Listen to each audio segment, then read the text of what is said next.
July August গণ অভ্যুত্থানে আহত ও শহীদদের স্মরণে চট্টগ্রামের বাঁশখালীতে স্মরণ সভা অনুষ্ঠিত। চট্টগ্রামের বাঁশখালী হতে আমানত করিমের প্রতিবেদনে বিস্তারিত।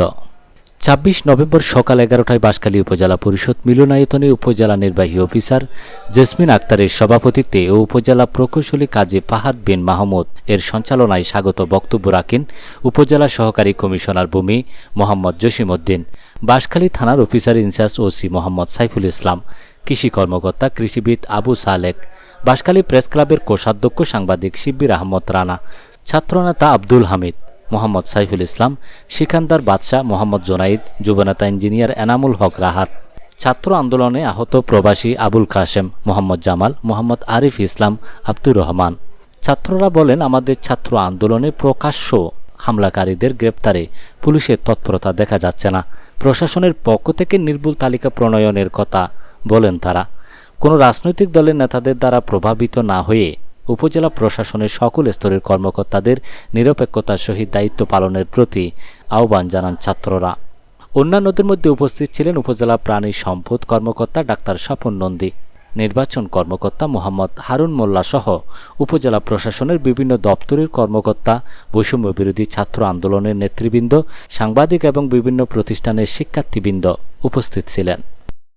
সেই ক্ষেত্রে আমাদেরকে সবচেয়ে বেশি সহযোগিতা করতে পারে এই যে আমাদের সামনে যারা এখানে উপস্থিত হয়েছে, অনেকে উপস্থিত হতে পারেনি, যারা এই আন্দোলন করেছে, এই স্বপ্নদ্রষ্টা যারা, আমাদের আন্দোলনের অগ্রপথিক যারা, আপনারা একটা বিষয় আমাদেরকে মনে রাখতে হবে যে এখানে সামনে যারা বসে আছে এবং এইখানে মঞ্চে যারা বসে আছে, তাদের মধ্যে কিন্তু বিভেদ সৃষ্টি করার জন্য অনেকে চেষ্টা করতে পারে, কিন্তু সেটা কি আমাদের কারোর জন্য ভালো হবে?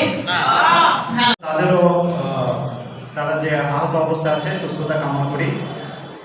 এই আন্দোলনে এই অভ্যুত্থানে আমরা অনেক দেখেছি, শিখেছি, জাতি অনেক কিছু শিখেছি।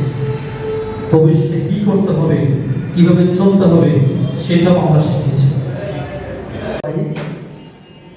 আসে কিনা আসতে জানি না, উনি আমাকে দুপুরের সময় ফোন দিয়েছিল, এরকম সহযোগিতার হাত কেউ বাড়াতে পারে।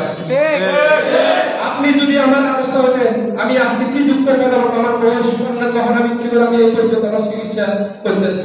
গুলি করছিল এবং লাঠি নিয়ে মারামারি করছিল। সেই আঘাতে আমাকে ছাত্রলীগের দোসররা লাঠি নিয়ে যেভাবে আক্রমণ করছে সেটা আমি বলতে পারি না। এখনো লিড দেওয়ার জন্য গ্রুপে ছিলাম। আমাদের মধ্যে ওখানে গিয়ে আমরা 25-50 জন মতো উপস্থিত ছিল। তাদের মধ্যে ওদের কিছু হয়তো এনএসআই থাকলেও থাকতে পারে, কিংবা গোয়েন্দা থাকলেও থাকতে পারে। সুতরাং যখন বাঁশখালী আন্দোলন হচ্ছে, তখন স্কুল থেকে ছুটি নিয়ে মিথ্যা বলে ছুটি নিয়ে, কারণ ওরাও তো দিতে পারছে না, প্রশাসনের হাতে ওরা বন্দি, মিথ্যা বলে ছুটি নিয়ে চলে এসেছি আমরা দুইজন বন্ধু। আমার একজন